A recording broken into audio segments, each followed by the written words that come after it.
Isang magandang araw sa inyo mga kaibigan sa dako na ito ng Facebook.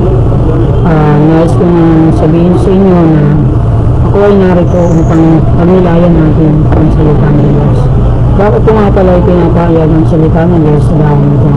Sabi sa Roma, ang kabanata ay 6, ang talata 23, sapagkat ang kabayaran ng kasalanan ay kamatayan, ngunit ang kaloob ng Diyos ay buhay na walang hanggan, na kay Kristo Jesus na Panginoon natin.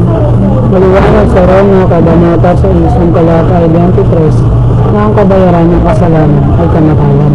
Pero naroon kaloob ang Diyos, na buhay na walang hanggan. Ngayon, ikaw ba ay hindi nangangailangan ng buhay na walang hanggan?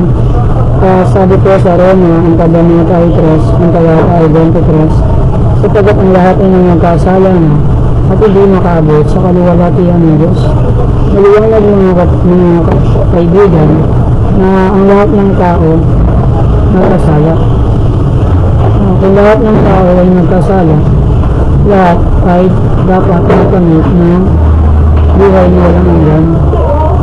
Sapagkat lahat ng tao hindi natin pwede ngayon, ano yung ginawa ng Diyos upang may sa pataan na ang layunin na magkaroon tayo ng buhay na walang hanggan? Sa Juan, ang kabanata po ay 3, ang talata po ay 14, sinasabi po na ating Panginoon Jesus sa kanilang banda ay nasa kanyang makasalanan, ngunit walang kasalanan, upang sa pamamagitan ng inyong makasalanan ay malupig niya ang kasalanan. Malupig na po pala ng ating Panginoon Jesus ang kasalanan. Ang gano'n, nalipin na rin niya ang kamanghanan. Paano tayo magkakaroon ng bahagi sa kanyang tagumpay? Pero kung sa ating sarili, paano tayo magkakaroon ng tagumpay laban sa ating kayan? Una, kailangan natin labanan ng kasalanan para malabanan natin ang kamanghanan. Pero paano tayo? Meron tayong pwedeng gawin na mas madali. Sa Roma, kabanata 3, ang talata ay 15, upang ang sino lang sinampalataya ay magkaroon sa kanya ng buhay na walang hanggan. Mga kaibigan, kung tayo sasampalataya sa Diyos ng ating Panginoong Jesus, tayo ay nakakatamasa ng buhay na walang hanggan.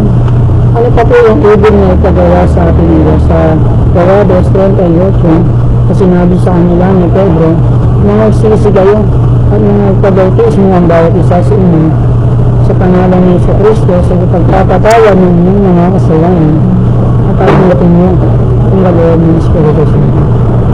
Sa mga tuwid, hindi lamang pala pananampalataya ang paraan para maligtas.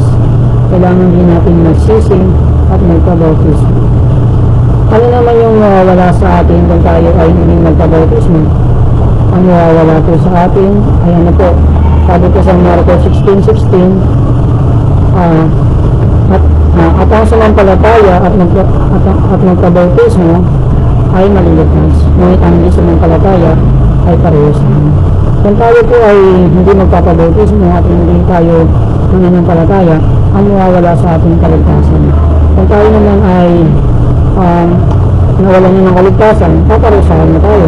Sa Apokalipsis, ang kabanata po ay 21, ang talata po ay 8. Nabasahin ko na po. Sabi ko ito, ngunit kung tungkol sa mga duwag at sa mga walang pananampalataya at sa mga kasukulang-sukulang at sa kanilang karamihan at sa mga mamamaslang at sa mga napakayapid at sa mga nagsasagawa ng espiritismo at sa mga nangyamba sa idolo sa lahat ng sinungaling mga nilang nagiging bahagi ay sa laban ng maghininga sa ating apostol. Ito ay nangangalugan ng katalawang kamalaman. Ang ating pong katawan na mamatay po ito. Ngunit meron po tayong kaluluwa. Kung kaluluwa po natin kapag hindi tayo nabautismuhan ay mapupunta sa impyerno. Pagkatapos po nun, dagat-dagatang apoy po ang ilan.